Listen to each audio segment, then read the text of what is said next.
ada waktu ya. Satu hal ini yang ingin saya sampaikan ya. Ini tentang ummatan wasato. Jadi coba kita bayangkan dalam pikiran kita, apa sih arti wasato, umat pertengahan? Kalau kita menjamkan mata dan membayangkan kata pertengahan, itu biasanya tergambar ada dua hal di pinggir kiri dan kanannya. Ya, ada yang di ujung kanan, ada di ujung kiri, maka sesuatu yang berada di antaranya itu disebut pertengahan. Betul ya, Bapak-bapak ya? Sulit kita membayangkan yang namanya pertengahan kalau tidak ada ujung kanan kiri gitu. Ya, kalau hanya ada satu sudut lalu ada bagian yang berbeda, itu bukan pertengahan gitu. Artinya apa? Ya, ummatan wasaton secara umum. Ya, berarti bahwa umat Islam itu selalu ya, di dalam akidahnya, di dalam ibadahnya, di dalam muamalahnya, dia selalu bersikap proporsional. Dalam masalah akidah misalnya ya, ada kelompok manusia yang nggak percaya kepada Allah. Ada kelompok lain dia punya sesembahan lebih dari satu. Ini kan dua-duanya ekstrim. Yang satu tidak percaya, mengingkari, yang satu dia menyembah lebih dari satu, menyembah banyak sembahan. Maka Islam datang dengan tauhid. Nah, ini kira-kira pertengahannya maksudnya itu. Islam datang dengan tauhid ya, bahwa ada sang pencipta tapi dia esa. Dia satu. Itu contoh dalam akidah ya. Contoh dalam ibadah, hampir semua ibadah kita itu selalu berada di tingkat pertengahan. Contoh,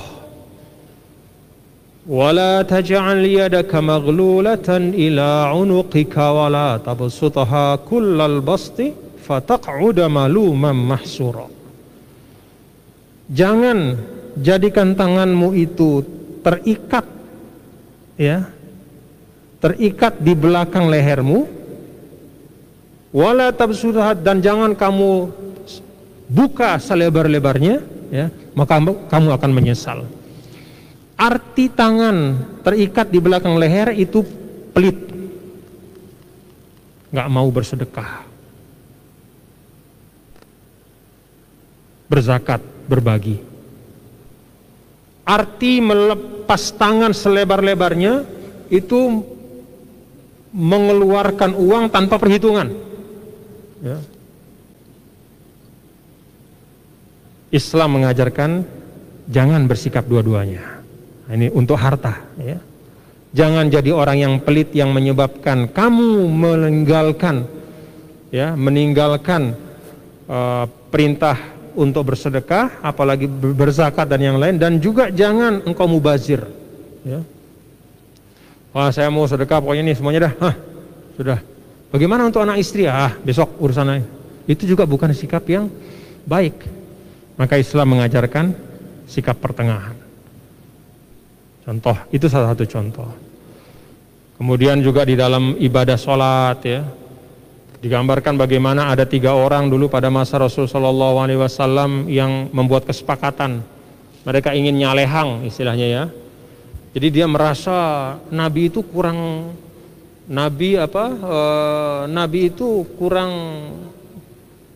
ideal kira-kira untuk ibadah gitu. Karena ketika mereka bertanya kepada Sayyidah Aisyah tentang ibadah Nabi, diceritakan ya Nabi ibadahnya sedang-sedang, dalam arti malam tidur, kemudian tengah malam bangun, kadang-kadang tidur lagi, baru kemudian sholat subuh.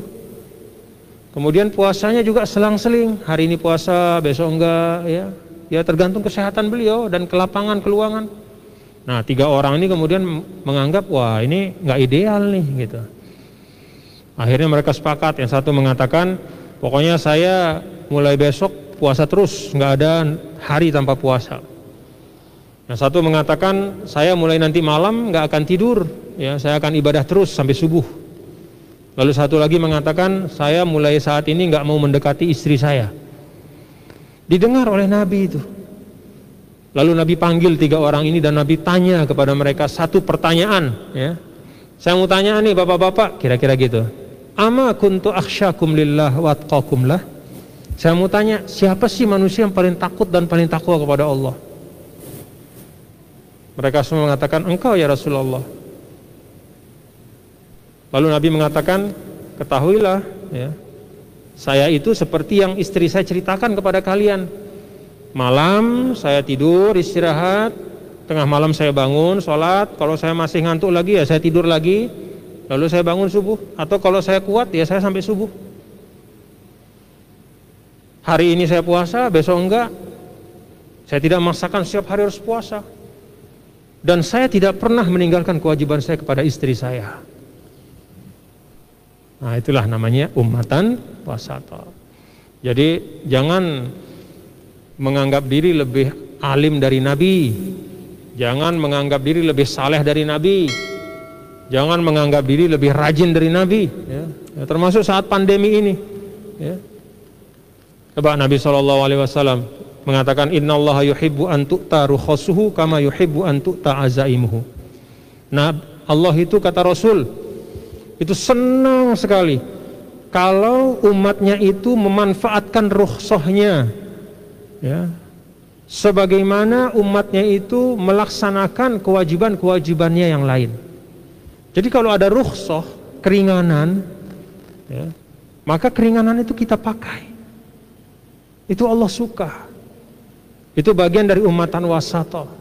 Nah, termasuk faktor dari rukhsah itu kedaruratan ya. Misalnya yang semula kita diminta untuk bagian dari adab sholat itu nempel, bukan rukun ya. Jadi kalaupun tidak ada corona misalnya sholatnya berjauhan, tetap sah sholatnya ya. Tapi dia kehilangan satu keutamaan. Nah, dalam keadaan biasa kita diminta untuk hazu bainal manakib wal aqdam ya, bahu, kaki gitu kan. Terutama bahu ya. Nah, ketika situasi pandemi di mana semua sudah sepakat bahwa yang namanya virus ini alat transportasinya itu manusia ya. Maka manusia itu perlu berjauhan supaya virus ini tidak bisa pindah dari satu ke yang lain. Ini sudah sepakat semua ahli ya. Dan kesepakatan ahli itu kalau dalam Islam itu menjadi pertimbangan utama hukum. Pertimbangan utama hukum itu sains. Terutama dalam hal-hal yang menyangkut perkembangan ya. Entah itu penyakit atau masalah-masalah ilmu pengetahuan. Sudah sepakat yang namanya virus itu tidak bisa jalan sendiri. Dia perlu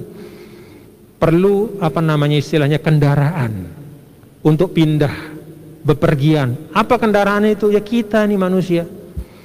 Karena itu untuk meminimalisir supaya dia tidak mudah pindah dari satu ke yang lain, maka bikin jarak. Nah, situasi kayak begini, itu rukhsah. Situasi pandemi. Amalkan hadis yang tadi, Allah cinta hambanya yang memakai rukhsah. Pernah bepergian Nabi sama sahabat-sahabat, tiba-tiba ada dilihat sama Nabi kumpul, lagi kumpul gitu, ngerubungin, ada yang jatuh, mau pingsan. Nabi datang, kenapa nih pingsan nih? Ya Rasulullah, dia pingsan karena dia puasa.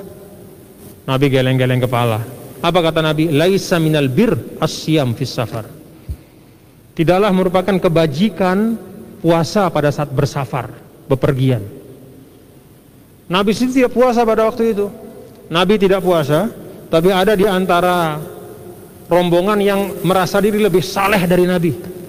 Dia puasa, akhirnya apa? Ngerepotin orang. Maka Nabi berikan pesan itu, laisa minal bir asyam fis safar. Tidaklah merupakan kebajikan ya, apalagi lagi rombongan bareng-bareng kemudian puasa sendirian nyaleh-nyalehang, begitu dia pingsan ngerepotin orang banyak. Itu kejadian. Maka dalam ibadah itu, Bapak-bapak saudara, proporsionalitas itu penting. Proporsionalitas itu terukur sesuai skala prioritas. Jangan ngajar sunnah mati-matian, terus yang wajib dia tinggalkan. Nah itu berarti skala prioritasnya terbalik, bukan ummatan wasato, ya. Bukan ummatan wasato. Ya misalnya seperti pakai masker ini kan ya. Katakanlah di antara hal ya, ada di dalam hadis Rasul Shallallahu Alaihi Wasallam ya, bahwa Nabi melarang ya, untuk sholat dengan menutup muka. Nah, kalaupun menutup muka itu adalah dikiaskan dengan masker, sekarang dikiaskan dengan menutup muka, tapi ulama mengatakan itu tidak berlaku ya, kalau ada hal-hal yang mengharuskan ya, untuk menutup muka atau mendorong untuk menutup muka. Di antaranya adalah keselamatan, termasuk wabah ini. Jadi jangan mengejar sunnah ya. Kalau misalnya dalam keadaan normal ada orang sholat tutup mukanya, sholatnya sah apa enggak? Tetap sah ya. Tetap sah. Tutup muka nih, tidak ada ulama mengatakan wah sholatnya batal. Enggak, tutup muka ya tetap sah. Walaupun dia kehilangan ya, dia melakukan sesuatu yang tidak baik ya. Tapi itu tidak termasuk hal yang membatalkan sholat. Ini dalam keadaan normal. Apalagi dalam keadaan wabah seperti ini. Kenapa kita tutup muka? Karena memang jalan virus masuk ke badan kita itu adalah lubang-lubang yang ada di badan kita. Mata, hidung, mulut. Itu yang paling banyak. Maka kita tutup muka. Untuk apa? Kalau kita misalnya membawa virus, kita tidak kirim ke orang. Kalau ada orang yang sakit dan bicara, dia tidak kena kita. Itu saling melindungi dan itu wajib. Melindungi saudara kita itu wajib hukumnya. Kayak saya ketawa ngelihat ada yang viral-viral kan, naik motor di stop dia nggak pakai masker. Kenapa nggak pakai masker? Marah dia. Saya yakin nggak apa-apa katanya. Kalau Anda yakin dan Anda tidak keluar rumah, tidak masalah Pak. Silahkan Anda punya 1001 keyakinan tapi diam di rumah, nggak usah keluar. Tapi begitu Anda keluar, Anda terikat dengan adab-adab. Satu adab kita ketika kita keluar dari rumah berjumpa dengan orang adalah la doror wala diror. Jangan jadi orang yang bisa menularkan sesuatu yang tidak baik. Anda punya keyakinan terserah apa saja, mau menganggap COVID ini tidak ada, Anda tidak akan kena segala macam. Bahkan Anda meninggal sendiri di rumah juga, yaitu urusan Anda.